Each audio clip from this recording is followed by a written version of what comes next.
Alright guys, bismillahirrahmanirrahim. Assalamualaikum warahmatullahi wabarakatuh. Bersama saya Isyuna dalam segmen baru iaitu Bongkar Bisnes, di mana kita akan merungkai apakah rahsia ataupun trik ataupun habit yang dijalankan oleh owner bisnes itu untuk membawa dia ke arah kejayaan.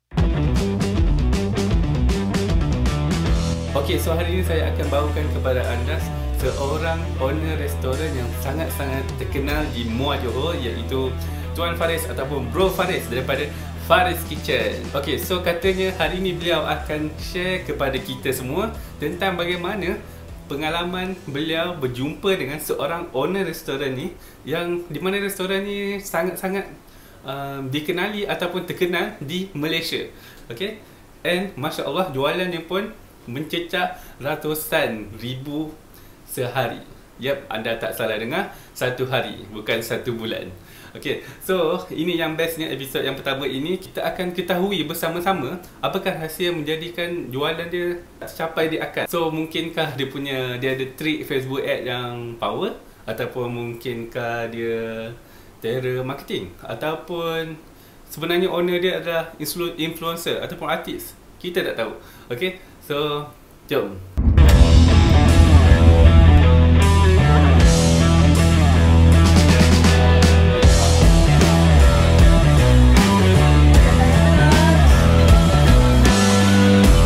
Alright guys, Assalamualaikum. So hari ini saya bersama dengan Bos Faris. Beliau ni owner restoran, ada restoran dekat Muar ni. So saya akan temu bual dia. Dia akan kongsikan satu kisah yang saya rasa sangat menarik, iaitu macam mana satu restoran ni boleh buat sale daripada 1000 sehari sehari ke capai ke 100,000 sehari. Sehari, okey guys. Berapa banyak kosong dah tu. 100,000 sehari, bukan saya cakap. Bukan.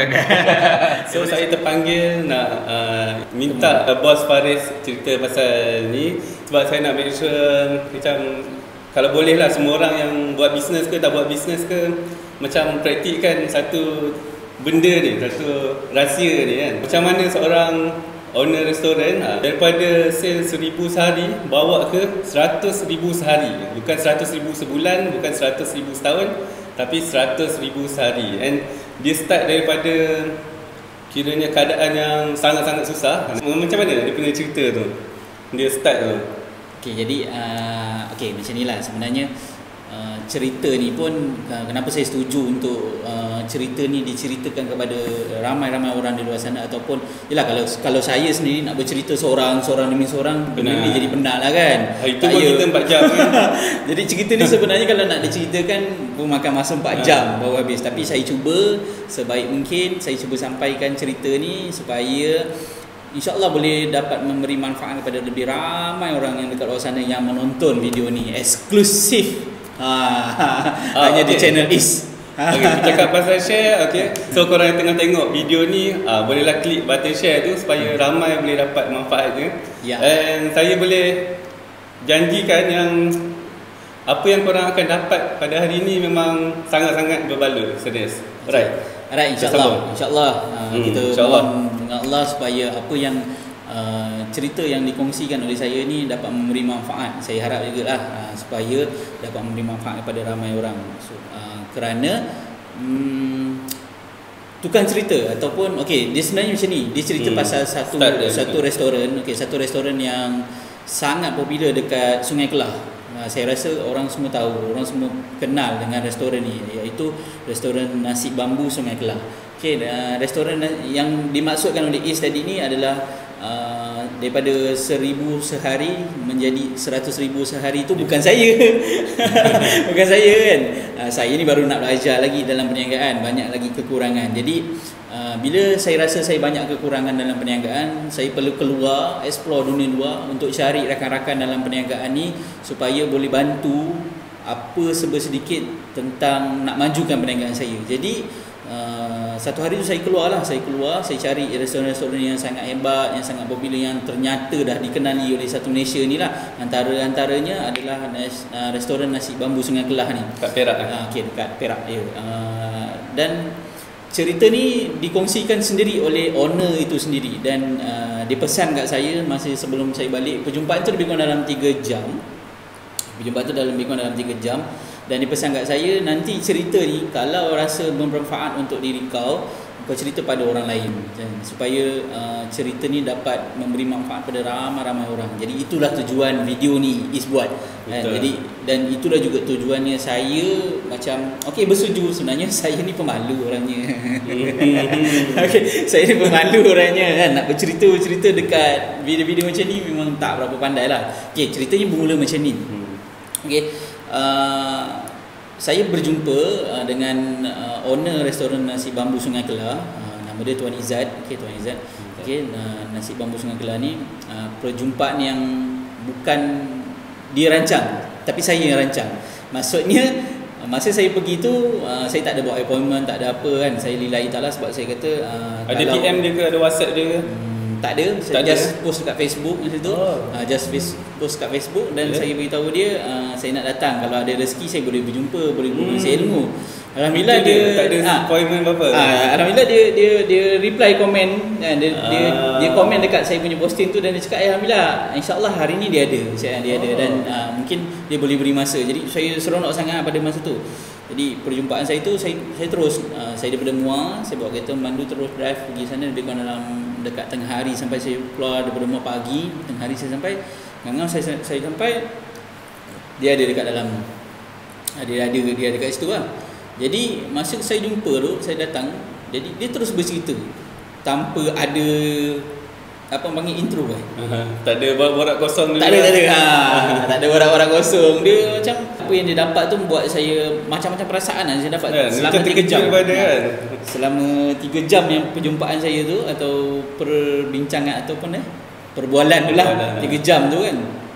Memang saya rasa macam-macam perasaan ada. Ada rasanya rasa macam sedih sangat, rasa macam hibur sangat, gembira sangat. Gembira tu dah especially gembira lah sebab memang gembira lah dapat berkongsi cerita ataupun orang hebat seperti Tuan Izzat tu berkongsi ilmu yang sangat hebat, yang sangat luar biasa pada saya lah. Bukan senang orang senang. Orang yang sale ratus-ratus ribu, juta sebulan nak cerita kan. Sebab kita ni, kita tahu level kita kan, berniaga kan, yang tak berpesin sangat dengan perniagaan kita kan. Jadi orang-orang yang macam ni kita tak sangka lah dia boleh layan saya.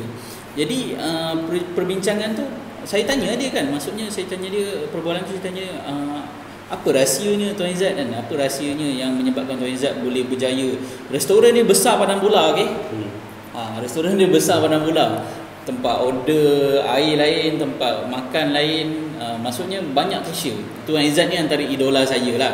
Jadi saya memang follow Facebook dia. Dari research lah. Memang tempat dia tu orang kata VIP turun. Kalau nak landing helikopter pun saja lah maksudnya kan. Memang ramai sangat orang. Dan jadi tanda tanya, macam mana orang seramai ni, apa yang dia buat? Jadi kalau kita sebagai peniaga, kita mesti nak tahu kan, apa rahsia dia, apa marketing yang dia buat. Betul tak? Apa marketing dia buat? Macam mana? Berapa dia spend untuk iklan? Berapa dia spend untuk FB ads ke? Berapa dia spend untuk Insta ke? Dia ada pergi join group-group dia ada pergi seminar-seminar ke kan? Jadi kita nak tahulah kan. Jadi tapi pada masa tu saya tidak tahu langsung berapa sale dia. Saya tidak tahu berapa sale. Lepas jumpa ini tu baru. Lepas jumpa tu baru dia cakap sebenarnya sale dia sampai daripada RM1,000 sehari sehinggalah dia cakap RM100,000 sehari. Masya-Allah. RM100,000 sehari guys. Aduh masya-Allah. Memang saya dengar pun RM100,000 sehari. Dekut jantung. Kita nak cari RM100,000 sehari tu pun, yalah, saya tak tahulah. Mungkin ada yang menonton video ni level-level yang mungkin dah dapat RM100,000 sehari kan. Tapi saya memang tak lah. Memang jauh lagi nak dapat RM100,000. Saya pun tak boleh terfikir dalam otak saya macam mana saya nak buat sales RM100,000 sehari. Dengan keadaan saya sekarang, dengan perniagaan saya sekarang, dengan nak buat sales RM100,000 sehari. Memang even RM100,000 sebulan pun ramai orang struggle lagi kan. Struggle lagi. Tapi dia boleh buat RM100,000 sehari. Jadi simple lah, bila kita jumpa orang yang berjaya, kita mesti nak tahu rahsia dia, macam mana dia buat perniagaan ni sampai boleh berjaya, sampai boleh orang kata orang boleh datang lagi. Itu satu lah, datang lagi. Dan macam mana dia boleh buat sebanyak itu kan. apa sebenarnya dia kan. Macam mana sebenarnya dia. Jadi itulah persoalan yang saya tanya. Tapi sebenar-benarnya saya tak banyak tanya soalan pun. Dia seperti tahu yang apa yang saya nak tanya. Sebenarnya seperti tanya. Yang paling best sebenarnya tak ada marketing apa Itu dia ujung cerita. Okey, dia 3 jam. Okey, 3 jam. Bila perbincangan 3 jam, yang datang ni orang berniaga dan dia adalah orang berniaga juga.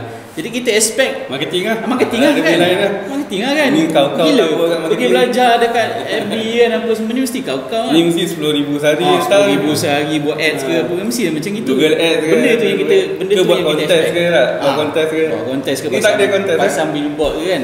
Tapi percayalah 3 jam perbualan saya dengan dia, saya tak jumpa satu perkataan pun yang dikata dengan saya sebenar-benarnya untuk kau dapat sale banyak macam ni, untuk perniagaan kau maju, untuk kau berjaya dalam perniagaan, kau kena ada FB, kau kena ada Twitter ke, kau kena ada Insta ke, dan daripada situlah lubuknya kau buat iklan. Tak ada. 3 jam saya berbual dengan dia, saya tak jumpa satu patah perkataan pun daripada mulut dia yang mengatakan berniaga ni mesti kau kena buat iklan macam ni. Okey, minta maaf, saya bukan bermaksud tak perlu buat. Bukan. Jangan pula korang dengar benda ni marketing salah, bukan. Tapi ini saya cerita, kongsi cerita daripada cerita yang diceritakan pada saya, live daripada dia. Maksudnya dia kata 3 jam saya berbual dengan dia tu, langsung saya tak ada diajar ataupun cerita yang dikongsi dengan saya tu. Okey, untuk kau dapat sale 100,000 ni, okey, macam kita buat iklan dekat Facebook, mesti kita dah tahu kita spend RM1,000 contoh, RM1,000 dapat berapa, kita dapat berapa persen daripada RM1,000, betul? Tapi sepatutnya itulah, tapi tak ada. Korang boleh imagine tak ada. Jadi sebenarnya apa yang dia orang buat? InsyaAllah. Jadi dia lebih persoalan tu lebih bermain-main lah dekat dalam otak saya kan. Jadi dan akhirnya rupa-rupanya dia cerita sebenarnya yang dia cerita kat saya tu, dia kata apa-apa semua yang ada dekat restoran dia ni, apa yang berlaku semuanya adalah dengan izin Allah. Masya-Allah. Dengan izin Allah. Dan dia kata dia sebenarnya dia tak tahu pun buat benda-benda ni semua. Dia tak tahu pun buat benda-benda ni semua. Dan dia kata dia pun sama macam peniaga lain. Sistem yang ada kat sini semua Allah yang bagi. Yalah. Maksudnya takkan kita nak percaya yang semuanya, takkan kita tadah kat tangan doa dapat kan. Tapi yang sebenar memang dia tak ada run Facebook ke tak ada. Page dia tak ada langsung run Facebook ad. Kontes ke? Tidak ada kontes. Menang motor. Tak ada. Menang iPhone ke? Tak ada. Memang betul-betul tak ada. Memang tak ada. Dia bermula daripada satu gerai yang kecil. Masa 3 jam tu dia tunjuk kat saya gerai yang kecil.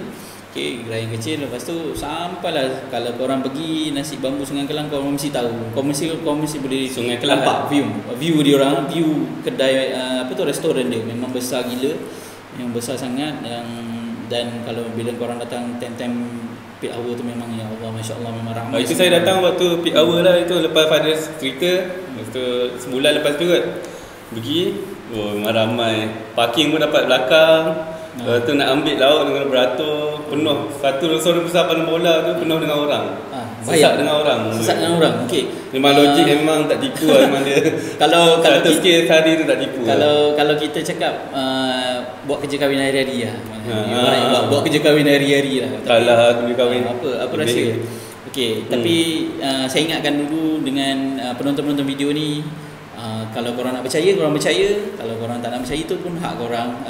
Bukanlah bermaksud saya cakap apa yang saya cerita ni cerita yang direka-reka, tak. Ini cerita yang live diceritakan oleh owner tu sendiri pada saya. Dan dia kata apa-apa yang berlaku ni semua adalah dengan izin Allah. Dia cakap apa-apa yang dia buat semuanya diminta pertolongan Allah. Jadi macam mana cara kan? Okey, bukanlah maksudnya kita tak pernah minta pertolongan dengan Allah. Kan kita orang Islam kan, kita solat, kita doa. Tapi macam mana cara kau solat dan doa kau sampai boleh Allah bagi macam ini sekali kan? Lepas tu dia cakap dengan saya satu perkara. Okey. Dia buat perumpamaan macam ni lah. Dia buat perumpamaan macam ni. Macam contohnya Is ni dia ada syarikat printing kan. Syarikat printing kan. Okey, mungkin keperluan dia pada sesuatu perkara tu. Maksudnya contohnya bila dia memerlukan supplier yang mungkin yang lebih murah, betul lah. Okay, supplier yang lebih murah. Jadi dalam fikiran dia, apabila dia terfikir dapat job, contoh dapat job untuk tampal. Ini contoh lah saya nak buat perumpamaan yang dia cerita kat saya bagi orang faham yang nonton video ni. Contoh perumpamaan, si Is dapat job. Katalah job tu bernilai puluh ribu, juta ke kan, tak kisahlah. Tetapi apabila dapat job yang pertama sekali, apa yang kau fikir kan? Maksudnya siapa? Contohnya dapat job untuk tampal stiker dekat bangunan ke apa contoh kan. Fikir ni lah, supplier mana paling murah, supplier mana paling murah macam kan? mana nak jimat kos. Kos tu lah. Betul. Kau nak buat design cantik macam mana, semua teknikal lah biasanya. Jadi semua mungkin apa yang dia fikir dekat dalam fikiran kita, betul lah. Ini normal lah manusia. Dan saya pun buat macam itu sebelum ni. Normalnya apabila macam contohnya sekarang ada satu job ataupun apa-apa saja yang kita perlu berfikir ataupun bantuan, biasanya memang kita akan fikir. Yang pertamanya, kalau job tu siapa yang nak menguruskan? Siapa nak menguruskan? Jadi kita duduk fikir, kita dapat job ni, siapa yang nak menguruskan job ni, dan siapa kita nak cari supplier yang mana yang paling murah, betul? Supplier yang paling murah. Dah cari supplier yang paling murah, siapa pekerja yang boleh buat yang handle benda-benda ni? Mungkin ke 9, ke 10, ke 11, ke 20. Setelah kita fikir siapa yang nak menguruskan benda ni, kita prepare SOP pula. Lepas tadi kita dah pecat. Kita buat meeting lah. Kita buat meeting apa semua. Akhirnya sekali benda tu dah nak berjalan. Contohlah kita sekarang ni kita dah dapat job tu, kita dah dapat. Jadi kita nak melaksanakan job tu. Bila kita nak laksanakan job tu, pada ujungnya sekali baru kita cakap, ya Allah, kau pemudahkan segala urusan aku, ya Allah, ya Allah. Betul esok dah nak hantar barang. Esok dah hantar barang ni, ya Allah. Ya Allah, mudahkanlah urusan aku, ya Allah. Ni semuanya berjalan dengan lancar. Yes. Stop kat situ tuan-tuan. Stop kat situ. Itulah kebanyakannya manusia biasa macam saya ni buat kan. Manusia seperti saya ni buat. Semua orang akan buat macam tu. Memang bila apa-apa saja situasi, orang ataupun apa yang kita harapkan adalah manusia, betul? Manusia yang akan buatkan ni. Siapa yang manusia yang nak akan tolong saya buat kerja ni? Semua manusia. Mungkin dah ke 10, ke 11, semua manusia. Tapi tuan-tuan, perempuan, guys, cik puan yang menonton ni, kat mana Allah?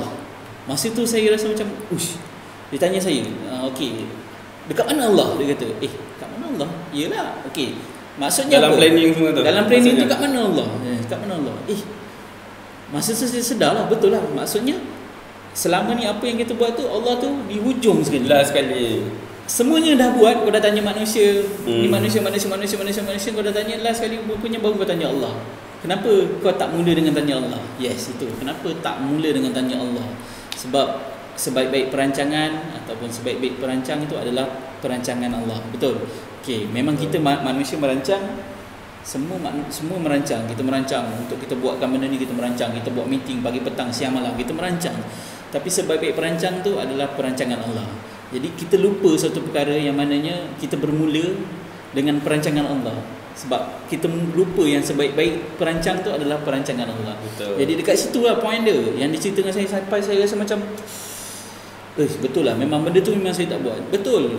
Contohnya apa-apa saja yang berlaku dalam hidup kita seharian, kita lebih minta pertolongan manusia daripada pertolongan Allah. Sedangkan Allah tanpa kita sedar. Ya, tanpa kita sedar, betul. Kalau ditanya, kita akan cakap, of course lah, Allah lah. Of course lah. Tapi bila yang dia secara kita tak sedar sebenarnya, tanpa kita sedar, kita macam rasa kita pandai planning. Kita rasa otak kita ni yang buat semua tu. Betul. Tanpa last kali berdoa.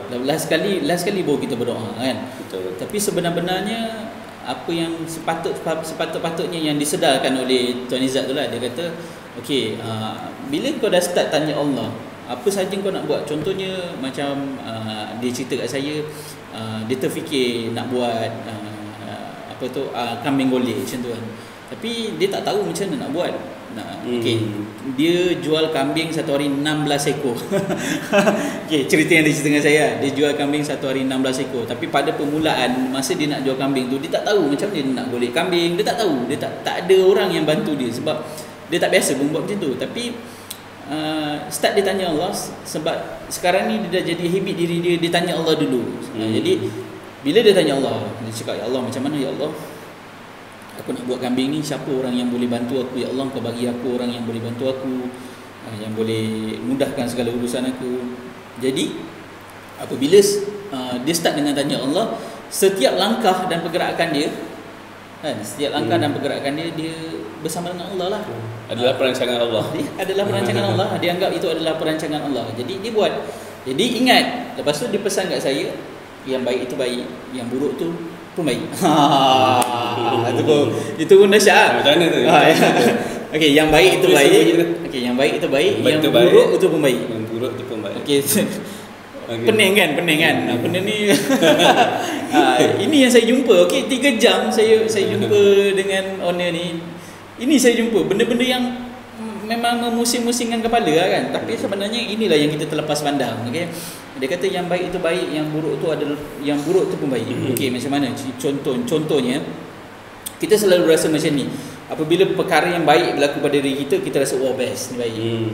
Tapi bila perkara tu buruk, contohnya berlaku kemalangan pada kita kan, kita selalu rasa macam kenapa boleh macam ni, kita salahkan diri kita kan, kita salahkan diri kita, kita kata aduh suai lah hari ni, apa buruk, hidup aku buruk, barang hilang, parking apa maknanya hari tu malang lah.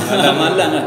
Tapi sebenarnya setiap pergerakan ataupun setiap apa saja yang kita lakukan adalah perancangan Allah, ataupun yang dia digerakkan. Setiap tangan kita yang bergerak, yang menulis, yang bawa kereta, yang berjalan, yang berlari, itu semuanya dengan izin Allah.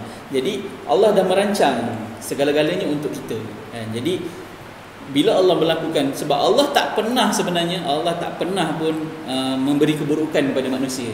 Sebab Allah adalah Maha Penyayang, tahu, mesti semua benda tu tahu kan? Tetapi kita yang salah tafsir. Okey, ni daripada cerita dia lah kan. Ada cerita dia salah tafsir sebab kita sangkakan yang buruk tu adalah buruk.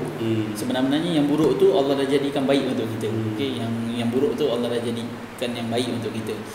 Contohnya kadang-kadang siang malam kita minta berdoa, ya Allah Engkau bagi aku macam ni, macam tu, macam ni, tapi kita tak dapat. Tapi sebenarnya kita tak tahu sebenarnya adakah benda tu baik untuk kita. Yes, betul. Sebenarnya kita manusia, kita tak tahu apa yang kita minta tu baik ataupun tidak. Tapi Allah lebih maha mengetahui. Jadi kadang-kadang Allah sengaja bagi benda nampak benda tu buruk, tapi sebenarnya dia adalah baik untuk kita. Jadi itulah yang baik tu baik, yang buruk tu pun baik. Okey, nanti kalau sempat video ni nanti saya akan cerita yang pasal baik dengan buruk ni. Ada cerita dia sedikit lah pasal cerita baik dan buruk ni. Jadi 3 jam perjumpaan dengan dia tu, saya tanya dengan dia, okey, habis macam mana? Perlu ke saya, maksudnya dalam perniagaan ni, apa yang menyebabkan sebenarnya perniagaan kita boleh maju kan? Boleh maju, boleh macam mana saya nak capai. Jadi kita tengok orang yang dah capai sales satu hari 100,000 ringgit sehari, kita pun rasa kita nak tu lah. Kita rasa kita nak, tapi macam mana kita nak buat kan? Adakah kita kena pandai berpedang ke, kena pandai masak kan? Tapi hasilnya apa yang berlaku, okey, apa yang berlaku, apa yang saya dapat, saya tak dapat seperti apa yang saya nak, faham tak? Tak dapat seperti apa yang saya expect. Saya expect benda ni mungkin dibuat ad, dibuat iklan yang tak jumpa. Rupa-rupanya sebenarnya 3 jam perbualan saya tu dia hanya sebut pasal Allah kan? Allah kan? Dan cerita ni bukan pasal dia dah berjaya dan dia cakap dia bercerita kan, bukan dia bercerita macam tu, tapi sebenarnya itu yang lahir daripada hati dia. Dia kata betul, lillahi ta'ala, dia kata apa yang berlaku semua ni dengan izin Allah, dan apa yang berlaku ni pun sebenarnya bukan apa yang saya rancang, semua ni adalah perancangan Allah, dia kata. Jadi benda tu saya rasa macam tersentak lah kan. Lepas tu dia kata antara yang dia sentuh adalah konsep tawakal tu sendiri. Dia kata tawakal. Okey, kadang-kadang kita cakap kita ni kurang tawakal. Tapi sebenarnya macam mana tawakal tu sebenarnya kan? Tawakal sebenarnya. Tapi dia cakap dengan saya, tawakal dengan Allah ni maksudnya bila kita dah minta dengan Allah, kita dah selalu bercerita dengan Allah, kita dah selalu berborak-borak ibaratnya dengan Allah, kita dah selalu tanya apa yang kita nak buat tu, hal kita nak makan, kita tanya Allah. Ya Allah nak makan kat mana, ya Allah kau bagi makanan aku sedap. Jadi kita pun jalan buat kita dapat makanan tu, itu hari tu rezeki tu kita makan. Dan itulah rezeki yang Allah Taala bagi kat kita kan. Jadi itulah yang terbaik untuk kita pada hari tu. Nak tanya Allah. Lepas tu nak bangun tidur hari ni, ya Allah nak pergi mana, kerja macam mana, ya Allah hari ni, semua.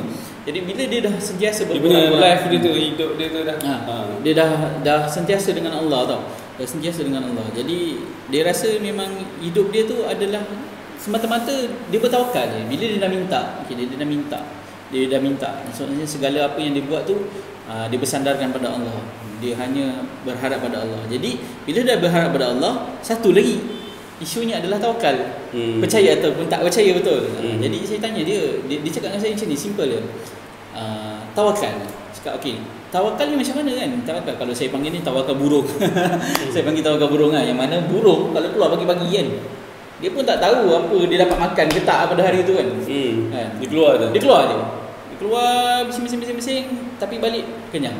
Balik dia kenyang. Dia pun tak tahu hari ni nak kena pergi kerja ke apa, cuma dia keluar, dia dapat makanan tu, Allah Taala bagi rezeki tu. Jadi itu dipanggil tawakal. Dan saya tanya dia tawakal okey, dan dia kata dengan saya tawakal 100%, bukan 99%. Bukan 99%. Maksudnya 100%. Bukan 90%. Bukan. Dia kata 100% tawakal.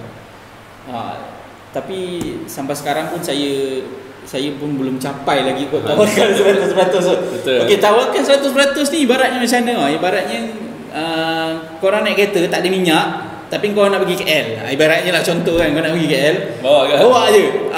Maksudnya ya Allah, doa ya Allah. Tawakal. Macam pada saya nampak macam tu macam payah lah, memang serius payah nak buat kan. Kita dengan akal logik kita lagi kan. Macam mana boleh ni?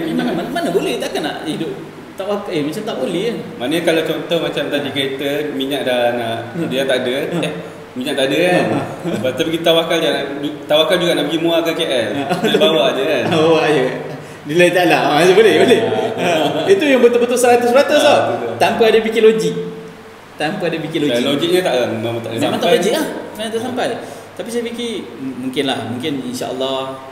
Tapi sekurang-kurangnya apa yang saya dapat tu, perkongsian daripada dia tu, memang saya dapat yang sebenar-benarnya perniagaan dia tu, hebatnya tu adalah berdamping dengan Allah. Maknanya bersama sentiasa dengan Allah. Maksudnya diluahkan perasaan dia dengan Allah. Apa-apa pun Allah first. Bukan kita ada problem kita cerita. Okey, bila kita ada masalah, kadang-kadang kita selalu cerita dengan member macam mana. Tapi sebenarnya kita ada nangis cerita. Nangis. Kan? Tapi ceritanya sepatutnya kita berceritalah dengan Allah kan. Maksudnya kita bercerita, kita sentiasa mengadu dengan Allah. Bukan dekat tikar semayang ni orang cakap kan. Bukan dekat tikar sejadah je untuk kita mengadu dengan bila Allah. Bila masa. Sebab apa tu? Ulama kata Allah tu dekatnya Allah tu lebih dekat daripada hati kita. Betul. Itulah antara, kalau saya salah betulkan. Maksudnya Allah tu dekat dengan kita tu lebih dekat daripada hati kita. Maksudnya dekatnya Allah tu dengan kita. Betul-betul dekat. Tapi kenapa kita tak bersama dengan Allah? Ini yang benda yang 3 jam yang dikongsi kat saya, benda tu yang saya rasa macam Masya-Allah. Yalah, point ni lah yang kita cuba nak bawakan dalam video ni lah. Kita try nak ubah mindset. Apa-apa pun sebenarnya memang pada saya engkau serah pada Allah. Allah yang lebih maha mengetahui. Sebenarnya cerita daripada cerita dia pernah jatuh. Dia orangnya pernah jatuh daripada susah, sangat susah, daripada sangat kaya dan dilupa. Dia sangat kaya, lupa, dan dia jatuh. Masa dia jatuh tu, dia muhasabah diri, dia fikir apa sebenarnya yang terbaik, apa yang sebenarnya. Okey, sebelum Bos Faris cerita macam mana dia start tu, daripada berjaya, lepas tu dia jatuh kan. Jatuh, lepas tu dia naik balik. Okey, so saya nak minta bantuan sikit, minta bantuan untuk korang share video ni. Kalau yang mana dah rasa baru cerita sikit ni pun dah rasa dapat manfaat tu, kalau boleh share video ni supaya lagi ramai boleh dapat manfaat dia juga. Okey, jom kita sambung. Okey, sambung situ. Mana dia start dia? Bisnes apa asal dia? Ini agaknya berapa jam ni? Santai lah berapa jam. Okey, tak adalah. Okey, itulah saya cuba. Sebenarnya itulah, bayangkan cerita yang saya cerita dengan dia 4 jam. Okey, guys, 4 jam. Nak pendekkan jadi saya nak pendekkan jadi at least sejam. Sejam ke setengah jam kalau boleh kan. Kadang kita minta dekat manusia ni tak ada apa sebenarnya kan. Manusia tak ada apa kan. Saya bercerita ni bukan pasal saya best sangat, bukan. Saya bercerita pasal dia bercerita dengan saya macam tu. Jadi saya olahkan cerita ni pada korang semua. Sebab dia kata manusia ni tak ada apa, tapi kita sentiasa mengadu pada manusia. Kenapa kita tak mengadu pada Allah? Sedangkan Allah tu Maha Kaya. Kalau kita nak minta kaya, kita nak jadi kaya, apalah sangat dengan Allah. Kalau kita cerita dengan manusia tu tak ada apa. Manusia tak ada apa. Tapi Allah tu segala Maha segala-galanya. Allah Maha besar, Allah Maha Kaya. Jadi kalau kita nak minta kaya, tak ada apa-apa sangat pun sebenarnya dengan Allah. Allah boleh macam itu je jadi. RM1 dengan RM1 tu sama. RM1 dengan RM1 tu sama je kan. RM1, RM10. Bukan kalau kita dah jadi jutawan mengurangkan kekayaan Allah tu, tak ada. Sikit pun tak ada mengurang. Dan sedangkan macam itulah yang diceritakan saya. Jadi cerita sikit pasal sejarah dia. Okay, cerita sikit pasal sejarah dia. Yang maknanya sebelum ni dia dah memiliki kekayaan. Tuan Izzat ni dia dah memiliki kekayaan dan perniagaan dia yang lama. Perniagaan dia lama, dia buat catering. Dia kata dengan saya, dia cerita dengan saya. Dia buat kantin. Dia cerita dengan saya dia ada 5 kantin. Masa tu dia di Ipoh, dia cerita dengan saya dia ada di Ipoh. Okay, dia ada 5 kantin. Okay, 5 kantin ni dia cakap masa tu dia semua dia ada raket besar, rumah mewah kan. Dia cakap dengan saya dia ada 5 tender kantin yang dia dapat. Jadi dia kata kalau setakat 1 jatuh, aku ada 4 lagi kata kan. Kalau aku jatuh 2, ada 3 lagi. Tapi tanpa disangka-sangka disebabkan sikap dia yang itulah yang dulu kan, sikap yang dulu dia cerita, Allah tarik kelima-limanya sekali. Kelima-lima sekali Allah tarik, habis. Sampai dia jatuh, tahap jatuh dia tu sampai dah dapat zakat.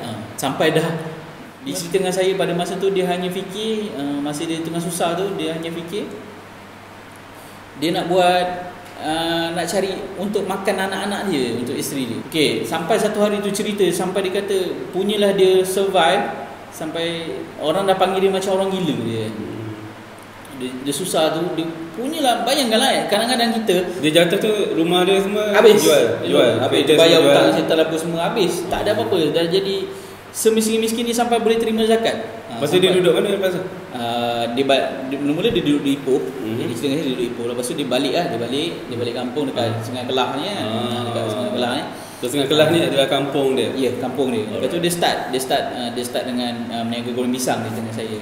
Dia meniaga goreng pisang. Itulah dia kata dapat hari-hari duit tu untuk makan, dapat duit hari-hari untuk makan. Memang untuk survive sehari hidup lah. Kais pagi makan pagi lah. Memang dia kata masa tu dia tak fikir apa, dia janji anak-anak isteri dapat makan. Punyalah dia tak fikir apa tu, nak cerita tak fikir apa tu. Satu hari tu dia kata dia ada dapat duit RM50. Jadi daripada RM50 tu dia ambil RM30, dia beli seluar. Dia beli seluar baru.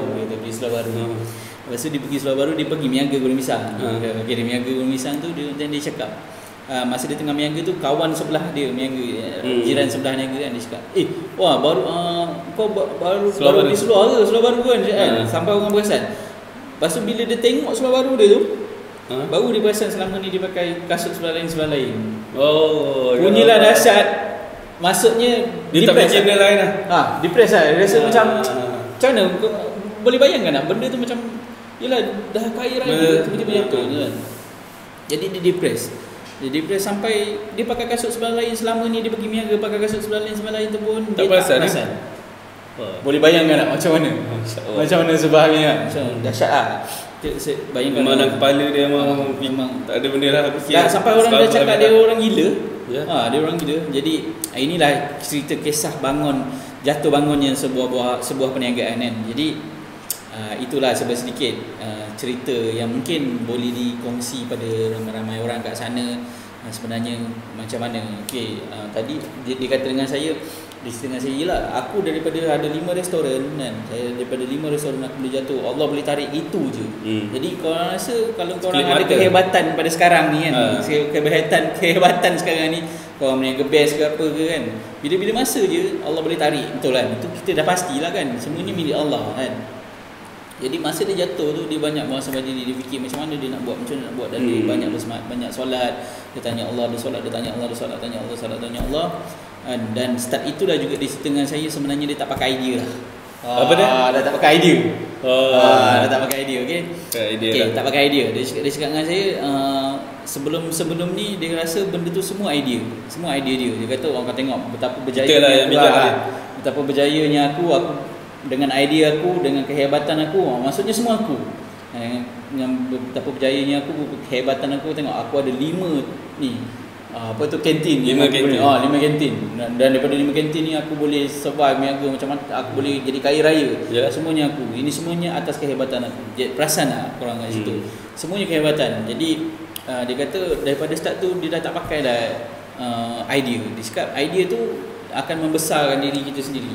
Yalah sebab macam contohnya is kan, dia buat design, buat apa tu logo-logo ke, mesti dia akan cakap ini hasil daripada kerja saya kan.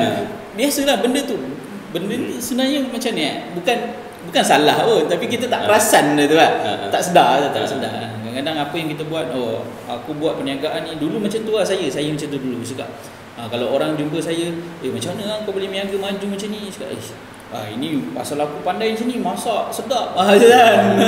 Pasal aku masak sedap. Jadi memang betul lah, sebab aku masak sedap, sebab tu lah orang datang ramai macam tu kan. Itu adalah dulu saya. Tapi sekarang alhamdulillah, lepas saya dengar cerita daripada tu, rasa macam nak menangis menangis sebabnya betul-betul memang apa yang kita buat sebelum ni, memang kita rasa macam itulah saya, itulah kehebatan kita. Sebenarnya kita tak ada apa-apa pun. Sebab sebenarnya Allah Ta'ala yang bagi, Allah Ta'ala yang buat semua ni, Allah Ta'ala yang rancang, Allah Ta'ala yang turunkan rezeki. Kita kalau Allah tak nak gerakkan jari-jari tangan-tangan kita ni pun tak boleh nak gerak. Semua Allah Ta'ala, atas bantuan Allah Ta'ala. Tapi macam mana kita boleh sombong dengan Allah Subhanahu Wa Ta'ala? Jadi perkara-perkara inilah yang menyebabkan dia sedar. Dan dia kata dengan saya, dia dah tak nak pakai idea lagi. Yang dia sekarang pakai apa? Pakai ilham. Okey, macam mana definisi ilham yang korang tahu, itu pulang pada korang. Tapi daripada cerita apa yang dia cerita, dia kata apa yang dia rasa dekat hati dia kan, setelah dia bertanya dengan Allah, nanti Allah akan datangkan rasa dalam hatinya. Okey, dan dipercaya yang itu adalah apa yang Allah inginkan, apa yang Allah beritahu kan, apa yang Allah beritahu yang disampaikan oleh malaikat pada kita. Betul tak?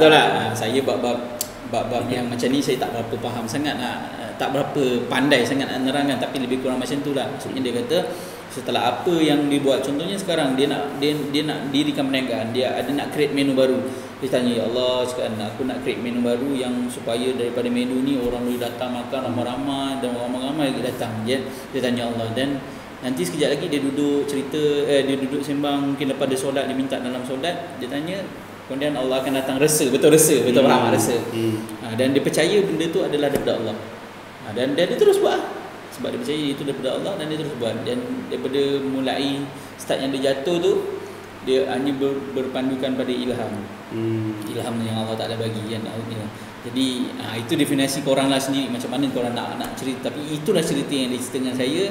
Dan daripada situlah dia start tanya Allah dulu. Dan dia rasa apa sahaja yang dia buat tu, selepas dia tanya Allah tu adalah bimbingan daripada Allah. Tawakal. Dan selepas dia minta tu, dia tawakal kepada Allah, tawakal 100% kepada Allah. Dan sampai sekarang yang dia dah berjaya buat daripada 1000 sehari sampai ke 100,000 sehari, yang sebenarnya pun dia tak terfikir macam mana orang ramai-ramai boleh datang seramai-ramai ni, macam mana orang yang seramai-ramai ni diuruskan kan, macam mana orang yang seramai-ramai ni datang ke tempat dia macam tak ada apa-apa, tapi seramai ni kan macam semuanya smooth. Dia kata ini semuanya daripada bantuan dan pertolongan Allah. Tak ada marketing, tak ada tuan-tuan, tak ada yang kita nampak, yang saya nampak sebenarnya, sebab saya antara memang follower terapat dia. Maksudnya memang dia adalah antara salah seorang idola dalam perniagaan saya lah. Maksudnya apa yang dia buat tu ialah simple lah kan. Kalau kita nak berjaya, kita tirulah orang berjaya buat apa kan. Tapi masa saya datang tu, saya expect mungkin saya akan nak naikkan iklan saya dekat Facebook kan. Tapi saya tak jumpa benda tu. Ada setting ke restoran letak interest ni kan. Buat ads tak lah. Lebih teknikal tak ada tuan. Tak ada, memang betul-betul tak ada. Yang apa dia cerita dengan saya, dia kata apa-apa semuanya sebelum kau buat apa-apa, kau minta dulu dengan Allah, kau minta pertolongan dengan Allah kan. Kau minta dulu pertolongan Allah kan. Macam mana cara korang nak minta pertolongan Allah tu, itu cara korang masing-masing. Tapi yang saya faham apa daripada cerita dia, seperti mulut dia tu macam berzikir dia dengan Allah. Allah macam bercakap-cakap, ya Allah macam mana aku nak buat ni, ya Allah, ya Allah macam mana aku nak buat ni, ya Allah, ya Allah macam ni, macam ni, ya Allah. Sentiasa dengan Allah, sentiasa dengan Allah. Macam mana dia boleh terfikir nak buat nasi lemak gula tu? Nasi bambu. Nasi bambu. Nasi bambu. Oh, nasi bambu. Sorry. Okey, nasi bambu. Okey, cerita sikit lah. Cerita sikit macam mana dia ilham juga tu. Ilham bukan ya. idea. Bukan idea.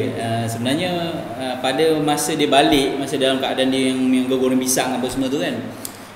Yang goreng pisang tu, jadi dia dah memang yakin masa tu dia dah berserah dengan Allah dan dia minta dekat Allah. Dia sentiasa minta dengan Allah, sentiasa minta Allah, sentiasa bercakap-cakap dengan Allah, sentiasa minta pertolongan dengan Allah, sentiasa memang dengan Allah. Sampai satu hari tu masa dia macam mana dia start nasi bambu tu lah, dan nasi dalam buluh tu. Benda tu kalau kita fikir benda tu simple je kan, simple nasi kan? Dalam buluh. Buluh, ambil buluh, masukkan nasi. Macam tu kan. Benda simple je kan. Tapi kenapa daripada idea yang simple tu menjadikan kedai dia atau restoran dia dapat sambutan ataupun dapat diterima oleh semua lapisan masyarakat, especially dekat Malaysia ni lah kan, yang sampai orang datang macam mana mula kot, mana mula pun penuh kan, macam orang datang stadium kan, helikopter pun datang helikopter pun datang kan. Kalau menteri-menteri ke pembesar-pembesar negara ni pun semua memang datang makan dekat tempat ni.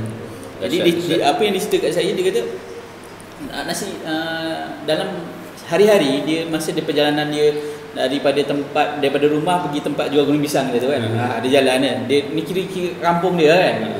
Hari-hari dia jalan sebab dekat tanah kawasan dekat tempat bapak dia je tu kan. Bapak dia tu memang ada pokok buluh je kan. Dia hari-hari dia lalu selepas dia bertanya-tanya Allah tu kan. Hati dia rasa macam boleh dikomersialkan buluh ni dia kan. Ada pokok buluh tu kan, boleh dikomersialkan kan. So itu macam jawapan dia lah. Lepas tu dia rasa macam hari-hari bila dia tengok buluh tu dia ada rasa macam something rasa macam manggil kan, bukan ada buluh betung kan kata. Kan tak ada. Jadi dia pada cerita apa yang diceritakan itu lah. Jadi daripada situ lepas tu dia terus dapat rasa macam daripada banyak buluh ni tu, biar apa kata dia potong buluh ni, potong kecil-kecil, jadi jual nasi dekat dalam buluh. Benda tu unik lah kan, benda tu unik lah. Jadi dia cakap, dia buat masa pada permulaan tu dia cakap dengan anak dia kan, dia cakap dengan anak dia, kita ambil buluh ni, tapi dia rasa benda tu kuat lah, ini Allah yang dah bagi kan, inilah yang Allah Ta'ala dah bagi supaya jadi dia ikutlah rasa hati dia tu, ikut rasa hati tu, dan dia ambil buluh tu, dia potong kan. Kemudian dia masukkan nasi apa semua dan dia jual. Itulah perniagaan dia tu. Itulah start sedikit. Itulah start nasi bambu daripada gerai pakai kanopi biasa je kan, pakai payung biasa sampai sebesar-besar ni. Rasa gerak hati yang dirasakan itulah daripada Allah tu, dan dia buat sampai sekarang dia berjaya. Itulah yang dia kata dia buat sikit-sikit daripada RM1,000 sehari sehinggalah RM100,000 sehari. InsyaAllah RM100,000 sehari. RM100,000 sehari tuan-tuan. Tuan-tuan RM100,000 sehari kan. Sebenarnya saya masa saya pergi keluar tu, saya ada beberapa restoran yang saya pergi. Ada 4 restoran, tapi saya lebih prefer cerita dengan restoran yang pertama saya pergi. Sebenarnya saya ada 4 restoran yang saya pergi, tapi sedikit saya cerita.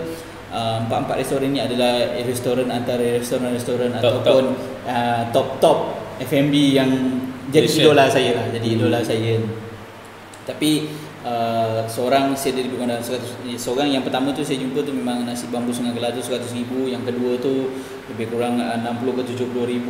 Yang kedua satu hari saya lebih kurang dalam RM30,000-40,000. Yang terakhir sekali tu adalah lebih kurang dalam dekat RM20,000 sehari, RM11,000 sehari.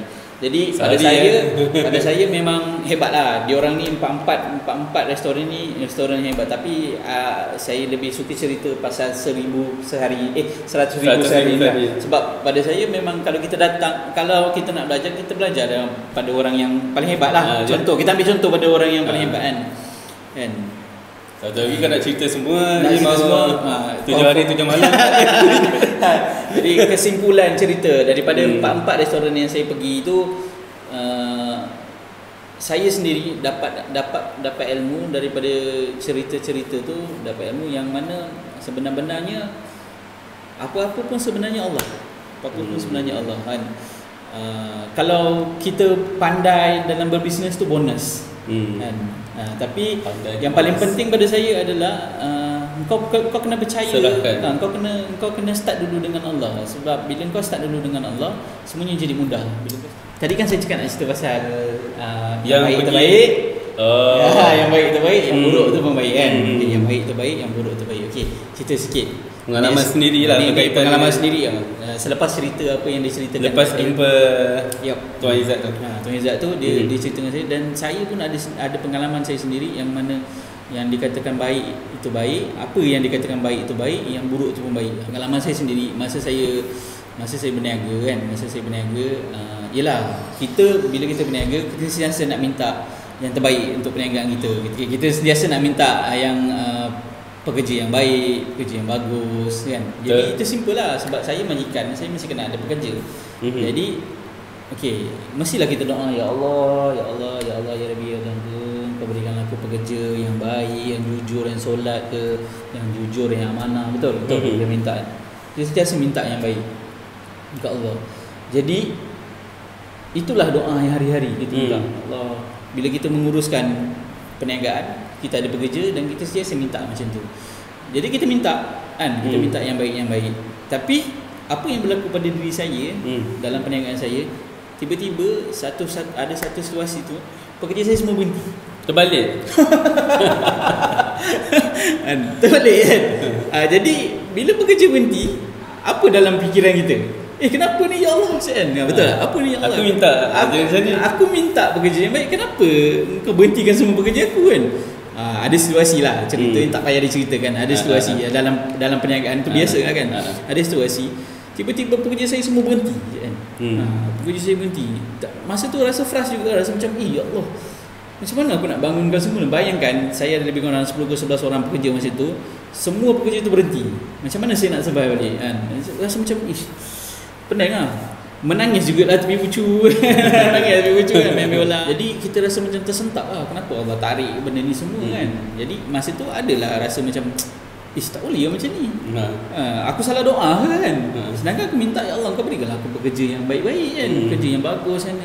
Okey, tapi daripada segi logiknya, benda ni cuba kau orang fikirkan. Okey, ayat dia macam ni. Macam mana Allah nak masukkan pekerja yang bagus kalau pekerja yang tak bagus tak keluar? Ditak tak? Okey, faham. Okey, sekarang kau minta hari, ya Allah, kau beri aku pekerja yang bagus, yang mana yang jujur. Okey, macam mana? Okey, sekarang ni logiknya, macam mana Allah nak masukkan pekerja yang bagus kalau pekerja yang tak bagus? Macam mana nak masukkan pekerja yang bagus kalau pekerja yang tak bagus dikeluarkan? Mestilah kena pekerja yang tak bagus dikeluarkan dulu kan. Yalah. Faham tak? Faham tak dia punya analogi dia kan? Analogi dia. Jadi sebenarnya apa yang berlaku itulah yang berlaku dalam perniagaan saya. Rupa-rupanya selepas pekerja ni berhenti secara serentak, ramai-ramai berhenti semua. Rupa-rupanya lepas tu Allah nak ganti. Memang pada masa tu lebih kurang dalam dekat sebulan juga saya tak berniaga kan. Nak adjust balik, cek pekerja apa kan. Lebih kurang sebulan kita tak ada pendapatan. Sebulan tak ada pendapatan dalam perniagaan, guna duit yang ada untuk bina nak cari balik pekerja. Tapi rupa-rupanya Allah ganti pekerja yang 100 kali lebih baik daripada pekerja yang sebelum ni. Sebelum ni saya rasa macam pekerja tu macam pekerja ni lah yang paling baik, memang sayang sangat, apa dia nak kita bagi, macam kita jaga dia baik-baik. Tiba-tiba bila dia nak berhenti tu, memang sentak lah, rasa macam Allah, nanti terkejut lah. Macam mana yang apa yang saya minta tu, mungkin pada masa tu Allah dah nak makbulkan doa saya tu. Jadi secara logiknya mesti pekerja yang tak bagus ni dikeluarkan dulu, barulah pekerja yang bagus dimasukkan. Jadi itulah yang berlaku. Tapi pada masa tu, sebelum saya dengar perkongsian dengan Tuan Izzat tu, yang baik itu baik, yang buruk itu baik, saya tak terfikir benda tu. Saya fikir rasa macam itu ujian lah masa dalam perniagaan kan. Tapi rupa-rupanya Allah sedang uji, dan Allah sedang nak beri yang baik, tapi dengan ujian. Yang ujian tu yang kita rasakan buruk untuk kita. Kita expect buruk untuk kita, tapi sebenarnya itulah yang terbaik untuk kita. Mungkin kalau Allah tak keluarkan pekerja-pekerja tu, mungkin lebih teruk daripada sekarang perniagaan. Kita tak tahu apa yang berlaku. Maksudnya cerita bukanlah kita cakap yang pekerja yang berhenti tu pekerja yang buruk, bukan. Tak, sebab kita sentiasa nak yang terbaik, nak minta Allah yang terbaik. Tapi rupa-rupanya Allah ganti. Jadi ganti, benda tu akan berganti. Dan sampai sekarang saya menerima pekerja-pekerja yang orang kata sentiasa lebih baik daripada yang sebelum ni. Sentiasa. Kita rasa macam power ada baik dah. Power ada punya skill. Masak. Boleh masak ni yang boleh macam ni kan. Sekali yang ganti dia tu dahsyat lagi. Lagi dahsyat. lagi dahsyat. Benda tu macam miracle lah, macam satu keajaiban lah. Tapi apanya susahnya pada Allah. Jadi itulah perkongsian saya yang apa saya dapat daripada Tuan Izzat tu kan. Maksudnya yang baik tu baik, kita percayalah yang baik tu memanglah baik. Memang dah confirm baik kalau kita rasa baik tu kan. Tapi yang buruk tu yang kita mesti kena anggap dia yang pun baik. Yang baik itu baik, yang buruk itu pun baik. Baik. Ya, yang baik tu baik. Terbaik. Jadi macam itulah yang saya dapat kongsikan dekat korang semua dalam YouTube channel ni kan. Jadi daripada cerita nasi bambu Sungai Kelah tadi, yang mana daripada RM1,000 sehari sampai ke RM100,000 sehari, saya dah kongsi, dah sebarkan cerita ni, rahsia-rahsia yang dia cerita kat saya dah tak jadi rahsia sebab korang dah boleh tahu. Korang dah tahu. Cuma insya-Allah kalau ianya memberi manfaat kepada korang semua, korang gunakanlah dengan sebaik-baiknya, insya-Allah. Okay, so saya rasa itu saja untuk video kali ini. Saya nak gunakan peluang ni untuk ucap terima kasih, ribuan terima kasih kepada Bos Faris Mahat sebab sudi share pengalaman beliau berjumpa dengan owner-owner top restoran dekat Malaysia ni. Restoran yang kira paling meletak-letak lah dekat Malaysia ni, and dapat dia punya rahsia dia tu kita share. And semoga ilmu yang dikongsikan oleh beliau hari ini memberi manfaat kepada anda yang menonton video ni. Okay, kita jumpa lagi di masa yang akan datang. Assalamualaikum warahmatullahi wabarakatuh. Assalamualaikum, bye. Bye bye.